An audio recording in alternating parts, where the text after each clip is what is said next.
అందరికీ నమస్కారం. నేను మీ ధర్మవరం స్వతంత్ర అభ్యర్థి దాసరి కవితను. ముందుగా ఈ వీడియోలో చెప్పబోయే విషయం ఏంటంటే 4వ తారీఖు అందరికీ తెలిసిన విషయమే.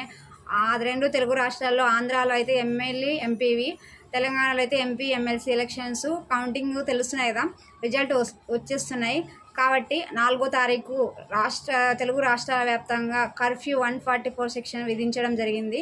కాబట్టి మీరు ఆ రోజు అల్లర్లకు పాల్పడినా, గొడవలకు పాల్పడినా, ఏది జరిగినా రౌడీ షీటర్ అనేది ఓపెన్ చేస్తారు. అందులో భాగంగా ఇంకొకటి ఏంటంటే, సో ఈ ఒక్కరోజు మీరు సైలెంట్గా ఉండకపోతే, అలాంటి వాటికి పాల్గొనకపోతే మీకేం కాదు. ఇలాంటి వాటిల్లో మీరు దూరితే, ఇలాంటి వాటిల్లో కేసులు పడితే లైఫ్ ఖరాబ్ అయిపోతుంది. ముఖ్యంగా స్టూడెంట్స్ ఇలాంటి వాటికి దూరంగా ఉండండి. ఎందుకంటే మీకు గవర్నమెంట్ జాబులు రావు, ఇబ్బంది పడతారు. కాబట్టి సో ఎలాంటి గొడవలు ఉన్నా అలాంటి వాటికి దూరంగా ఉండండి. నేను నా నియోజకవర్గ ప్రజలకైనా తెలుగు రాష్ట్ర ప్రజలకైనా చెప్పేది ఒకటే, జాగ్రత్తగా ఉండండి.